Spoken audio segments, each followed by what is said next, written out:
నమస్తే, welcome to our channel. ఏ వ్యక్తి అయినా సీఎం అయ్యాక ఆయన హయాంలో ఏం ఘనత సాధించారు అనేది తరతరాలు చెప్పుకునే విధంగా పాలన అందించాలని కోరుకుంటారు. కానీ మరి సీఎం జగన్మోహన్ రెడ్డి సీఎం అయ్యాక ఆయన హయాంలో ఏం సాధించారు? భూముల కబ్జా, ప్రకృతి వనరులను దోచుకోవడం తప్ప.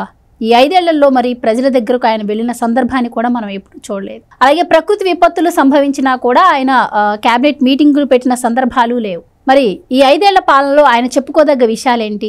మరి చంద్రబాబు హయాంలో గ్రాఫిక్స్తో రాజధాని నిర్మించారు అని ఎగతాళి చేసిన వైసీపీ, మరి వైసీపీ హయాంలో ఏం సాధించింది? అలాగే చంద్రబాబు పాలనకి వైసీపీ పాలనకి మధ్య వ్యత్యాసం ఏంటి? ఈ వివరాలన్నీ తెలుసుకునే ప్రయత్నం చేద్దాం.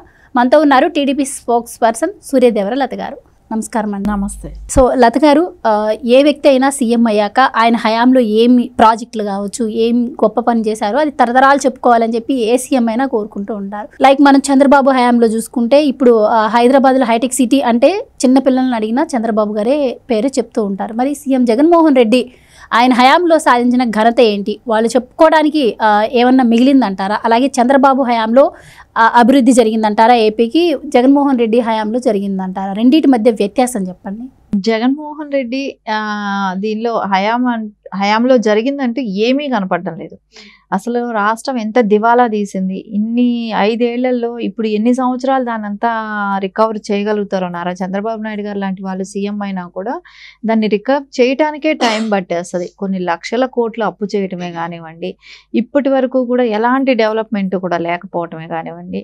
అంటే కొన్ని బిల్డింగ్స్ నిరుపయోగంగా పడుండటం అక్కడ, అంటే ఆఫీసర్స్కి వాడుకోకుండా కానివ్వండి. సో ఎందుకంటే సీఎం జగన్మోహన్ రెడ్డిగా ఉన్న వ్యక్తి ఆయన అక్కడ సెక్రటరియట్కి వచ్చి పరిపాలన చేయలేదు కాబట్టి ఆయన ఎంతసేపు తాడేపల్లి ప్యాలెస్లో ఇంట్లో కూర్చోవటం జరిగింది. ఈ గత 5 సంవత్సరాల్లో చూసుకుంటే ఆయన 50 సార్లు పార్టీ సెక్రటరియట్కి రావటం జరిగింది. అంటే 50 క్యాబినెట్ మీటింగ్స్ పెట్టబట్టి దానికోసం రావటం జరిగిందే కానీ ఆయన అంటే 60 నెలలు, 5 సంవత్సరాలకు 60 నెలలు, 60 నెలల్లో ఆయన క్యాబినెట్ మీటింగ్ వచ్చి 50 సార్లు పెట్టాడు. అంటే 40 రోజులకు 50 రోజులకు అట్లా గ్యాప్ తీసుకొని పెట్టినట్టున్నాడు. అది కూడా అంటే ఒక నెలలో 2-3 సార్లు పెట్టాల్సిన క్యాబినెట్ మీటింగ్ కూడా పెట్టట్లేదు. అది కూడా ఇంట్లో నుంచే పెట్టేవాడేమో, కానీ ఇంట్లో నుంచి పెట్టేది అది కరెక్ట్ కాదు కాబట్టి, సో దానికి పర్మిషన్స్ లేవు కాబట్టి దానికోసం రావాల్సి వచ్చినట్టు కనపడుతుందే కానీ ఆయనైతే ఏ రోజు కూడా సెక్రటరియట్ అంటే ఆయన వచ్చి కూర్చుంటే అక్కడ మిగతా మంత్రులు వచ్చి కూర్చుంటారు. సో ఆయనే రాకుండా ఉంటే మంత్రులు ఎందుకు వస్తారు? మంత్రులు కూడా రారు కదా. సో మంత్రులు కూడా ఎవరింట్లో వాళ్ళు కూర్చొని పరిపాలన చేసినట్టున్నారు.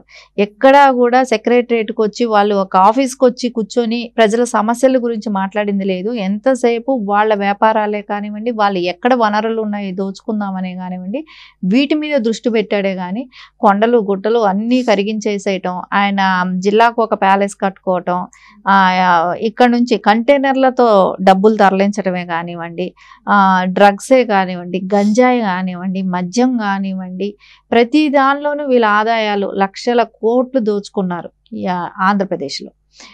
ఇట్లాంటి వ్యక్తి ఎలాంటి డెవలప్మెంట్ ఆశిస్తాడు? సొంత లాభం చూశాడు. ఇప్పటి వరకు కూడా సొంత లాభమే చూశాడు. ఒక రాచరికం పాలనలాగా ఏదైనా ఫెస్టివల్ వస్తే ప్రజల్లో వెళ్ళి చేసుకుంటారు ఎవరైనా సరే. కానీ ఈయన అహంభావం ఎలాంటిదంటే దేవుడు 7 కొండల వాడినే ఇంటికి తీసుకొచ్చి ఒక సెట్ వేసి దాని దగ్గర ఆయన అంటే వెనకాల విగ్రహం 7 కొండల వాడి విగ్రహం ఉంటే దాని ముందు వాళ్ళిద్దరూ రాచరికంలో లాగా ఇద్దరు సోఫాలు వేసుకొని జగన్మోహన్ రెడ్డి గారి సతీమణి అయిన భారతిరెడ్డి గారు ఇద్దరు కూర్చొని ప్రసాదాలు ఇస్తే తీసుకోకుండా టిష్యూలకు తుడిచేసి, అంటే ఒక ఓటు వేసి గెలిపించిన ప్రజలు ఎవరైతే ఏ ఆరాధ్య దైవాన్ని నమ్ముతారో ఆ దేవుడికి కూడా విలువ లేకుండా, అంటే వాళ్ళ ఇప్పుడు ఏదైతే హిందూ మత సాంప్రదాయాలను కించపరిచే విధంగా కూడా అక్కడ సో అలాంటి బిహేవియర్ చేయటం భారతిరెడ్డి గారు కూడా. సో ఇవన్నీ కూడా అందరి మనోభావాలు దెబ్బతినటం కూడా, అంటే ఒక అహంభావం. నేను సీఎం అయ్యాను, సో నేనేం చేస్తే అదే చెల్లుతుంది, సో నేను చెప్పిందే మాట, నేను చేసిందే శాసనం అన్న రీతిలో ఈ 5 ఏళ్ళు కూడా ప్రజల్ని అన్ని రకాలుగా ఇబ్బంది పెట్టడం, అందరి మనోభావాలు దెబ్బతినేటట్టు బిహేవ్ చేయటమే కానివ్వండి, అవన్నీ మనం కళ్ళారా చూసాం. సో ఇదన్నీ కానీ ఒక చంద్రబాబు నాయుడు గారి హయాంలో తీసుకుంటే గతంలో అంటే 14 నుంచి 19 వరకు తీసుకుంటే కూడా ఆయన 108 సార్లు క్యాబినెట్ మీటింగ్లు పెట్టారు. 108 సార్లు క్యాబినెట్ మీటింగ్లు పెట్టారంటే ఒక్క నెలలో 13 మీటింగ్లు పెట్టారంట. ఒక్క నెలలో 13. అట్లాంటి ఆయన ఒక్కొక్క నెలలో ఒక్కొక్కసారి 20 కూడా, ఒక సంవత్సరంలో 20, 30 అట్లా కూడా పెట్టున్నారు. అంటే అవసరానికి పట్టి. సో ఎలా మనం దీన్ని ఏ రోజైనా అవసరం ఉండిందంటే టక్కని క్యాబినెట్ మీటింగ్ పెట్టడం, అందరి సలహాలు సూచనలు తీసుకోవటం, అవసర సందర్భాన్ని బట్టి ఆయన నడుచుకుంటూ రావటం జరిగింది. ఆయన ఏ రోజు కూడా అంటే జిల్లా పర్యటన తప్ప, విదేశాలు వెళ్ళటము, ఢిల్లీ వెళ్ళటము, ఇలాంటి టూర్స్ ఉన్నప్పుడు తప్ప మిగతా ఏ రోజు కూడా సెక్రటరియట్కి వెళ్లకుండా లేదు. ఆయన ఎప్పుడు ప్రజల మధ్యలో ఉండాలి. సెక్రటరియట్ అంటే ప్రజల సమస్యల కోసం సెక్రటరియట్కి వస్తారు కాబట్టి వాళ్ళ సమస్యలు తీర్చాలంటే సెక్రటరియట్లో ఉండాలి మనము అనే ఒక బాధ్యత కలిగిన సీఎంగా ఆయన నడుచుకోవటం జరిగింది. ఎప్పుడు ఎవరికైనా కూడా అందుబాటులో ఉండేటట్టు ఉన్నారు. సో ఈ తేడా అనేది ప్రజలు ఈ మధ్య గమనించే ఉంటారు. ఎందుకంటే ఇప్పుడు మా సీఎం అనే వ్యక్తి, ఒక రాజు అనే వ్యక్తి, అక్కడ పరిపాలించే వ్యక్తి కరెక్ట్గా ఆయన ఫాలో ఉంటే మంత్రులందరూ కూడా కరెక్ట్గా ఉంటారు. సో రాజు అనేవాడే లేనప్పుడు కరెక్ట్గా, సో మంత్రులు ఎక్కడ పనిచేస్తారు? వాళ్ళు కూడా రారు కదా. వాళ్ళు రానప్పుడు ఇంకా ప్రజా సమస్యలు ఎలా తిరుగుతాయి? ఎవరికి వాళ్ళు వాళ్ళ ఇసుక దోచుకుందామా, వాళ్ళ దగ్గర ఉన్న కొండలు గుట్టలో కరగదీస్తామా, శ్రీగంధపు చెక్కలు దోలుకుందామా, అడవులను కొల్లగొడదామా, వనరులు అందరూ ఎవరికి తోచినట్టు వాళ్ళు సంపాదించుకునే దానిలోనే ఉన్నారే కానీ ఎవ్వరూ కూడా ఖచ్చితంగా అక్కడ ప్రజా సేవ చేయటానికో కానివ్వండి, సేవ అనే దానికన్నా కూడా, సేవ కన్నా కూడా ఏదైతే ప్రజలకు అందాల్సినది ఉంది కదా బాధ్యత, వాళ్ళని బాధ్యతతో కూర్చోపెట్టారు. కానీ ఆ బాధ్యతను కూడా వాళ్ళు ఎవరూ నిర్వర్తించలేదు. ఖచ్చితంగా దాని మూలాన ఈ 5 సంవత్సరాలు కూడా ప్రజలు ఇబ్బంది పడటమే కానివ్వండి, ఇవన్నీ చూస్తుంటే ఖచ్చితంగా ఈ 5 ఏళ్లకి జరిగిన వాళ్ళ కసి తీర్చుకున్నారు అనిపిస్తుంది. ఈ కసి తీర్చుకోవటంలో అత్యధిక మెజార్టీతో నారా చంద్రబాబు నాయుడు గారిని సీఎం చేయటమే కానివ్వండి, ఇంకా కలిసి వచ్చిన కూటమిలో ఉన్న పార్టీలు అన్నీ కూడా కోఆపరేషన్ ఉంది కాబట్టి రేపు బీజేపీ కూడా సెంట్రల్లో అధికారం వస్తే వాళ్ళు కూడా ఇది గతంలో చేయలేని పనులు ఇప్పుడు చేస్తామంటమే కానివ్వండి, ఇవన్నీ కూడా అంటే రేపు పొద్దున స్పెషల్ స్టేటస్ ఇవ్వలేకపోయినా దానికి రావాల్సిన నిధులే కానివ్వండి, వాళ్ళ సహాయంతో పోలవరం కంప్లీట్ చేసుకోవటమే కానివ్వండి, రాజధాని కంప్లీట్ చేసుకోవటమే కానివ్వండి, మోదీ గారి సహాయంతో ఇలాంటివన్నీ కూడా ఎవరు చేయగలుగుతారంటే నారా చంద్రబాబు నాయుడు గారి చేతుల మీద నడవాల్సిన అవసరం ఉంది. ఎందుకంటే ఆయనకున్న ఎక్స్పీరియన్సే కానివ్వండి, ఆయన 14 సంవత్సరాలుగా మనకు సీఎంగా ఉండి హైదరాబాద్ని అయితే ఎలా ఒక మహానగరాన్ని చేయగలిగారు, అలా అంతటి నగరాన్ని చేయగలగాలంటే ఓన్లీ చంద్రబాబు నాయుడు గారే చేయగలగాలి. సో ఖచ్చితంగా మనకు ఆ సపోర్ట్ అంటూ ఉంటుంది కాబట్టి సెంట్రల్ నుంచి ఖచ్చితంగా ఇప్పుడు ఆయన అది నెరవేరుస్తారని అనిపిస్తుంది. అంటే మీరు చెప్పినట్టు జగన్మోహన్ రెడ్డి హయాంలో దోచుకొని దాచుకోవడం తప్ప అభివృద్ధి ఎక్కడ కనిపించింది లేదని చెప్పి 5 సంవత్సరాల నుంచి మనం వింటూనే ఉన్నాం. కానీ ఏదైనా ముఖ్యమంత్రి అధికారం చేపట్టాక ఒక భవనాన్ని కట్టడంతో స్టార్ట్ అవుతుంది, కానీ ఆయన ప్రజావేదిక కూల్చడంతో ఆయన వినాశనం స్టార్ట్ అయింది అని చాలామంది మేధావులు కూడా, జర్నలిస్టులు కూడా చెప్పిన పరిస్థితి. సో దీన్ని ఎలా చూడొచ్చు అంటారు? అంటే ఇప్పటి వరకు ఒక్క ప్రాజెక్ట్ కానీ ఒక కట్టడం కానీ ఆయన కట్టకుండా, ఈవెన్ 3 రాజధానులు అన్నారు, ఆ 3 రాజధానులు కూడా తెరమరుగైపోయింది. సో చంద్రబాబు గారిని అన్నారు రాజధాని నిర్మించలేకపోయారు. మరి ఈయన 5 ఏళ్లలో ఏం సాధించారు అంటే ఏం చెప్తారు?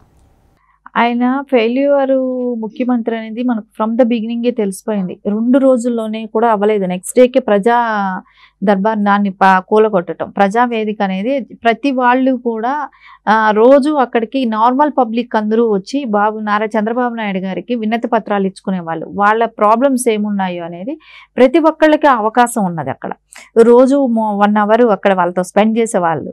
1 or 2 hours స్పెండ్ చేసి వాళ్ళ అందరు ప్రాబ్లమ్స్ వినటం, వాళ్ళకి కావాల్సిన సహాయం చేసే ఏర్పాట్లు చేశారు. కానీ జగన్మోహన్ రెడ్డి ఎక్కడా కూడా ప్రజలకి చేరువుగా ఉండాల్సి వస్తుంది. అది దాని పేరే ప్రజా దర్బార్. సో ప్రజల దగ్గరికి వెళ్ళాలి. సో నేను ప్రజల దగ్గరికి ఎందుకు వెళ్తాను, నా ఇంటికే ఎవడైనా రావాలి, మంత్రులే క్యూలో నిలబడాలి. ఆయన ఉద్దేశం అదే కదా, నా మంత్రులే నా ఇంటి ముందు క్యూలో నిలబడాలంటే ఇంక ప్రజలకు ఎక్కడ అవకాశం, ప్రజలకు అవకాశం కల్పించడు. సో ఖచ్చితంగా అలాంటివి ఉంటే మనం రోజు అటెండ్ అవ్వాల్సి వస్తుందని స్టార్టింగే అక్కడ కూలగొట్టడం చేశాడు. సో 3 రాజధానులు అన్నాడు. ఒక రాజధాని ఉంటే అక్కడ కూర్చోవాలి, పని చేయాలి. 3 రాజధానులు అంటే వెళ్ళే పనే లేదు. సో ఎక్కడ రాజధాని లేదు అనే రకంగా తీసుకొచ్చాడు 3 రాజధానులు అని చెప్పేసి. అది దాన్ని అట్లా ఫెయిల్యూర్ అంటే పబ్బం గడుపుకుంటా వచ్చాడు. 5 ఏళ్ళు టైం వేస్ట్ చేశాడు. 5 ఏళ్ళు ఏ పని చేయకూడదనే ఒక దీంతో ఉన్నాడు. ఎక్కడ ఏ పని మొదలు పెట్టలేదు, ఏది కంప్లీట్ చేయలేదు.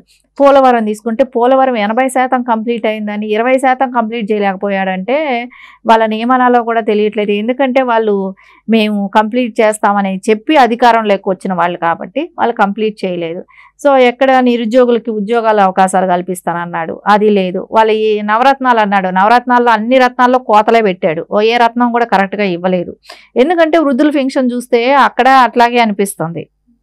వృద్ధులకి ఇచ్చిన పెన్షన్లోనూ అక్కడ కోతే, అమ్మఒడి అన్నాడు కోతే, ఉద్యోగాలు ఇస్తానన్నాడు అక్కడే కోతే, వాలంటరీ వ్యవస్థ అన్నాడు, వాలంటరీ వ్యవస్థకి ఆయన చేసింది ఏంటి? ఆయన ఏమైనా అది government ఉద్యోగాలా?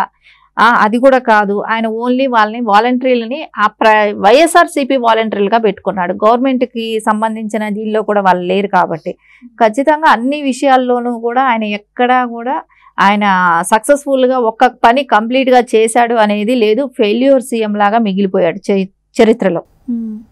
Right madam, thank you so much. Thank you.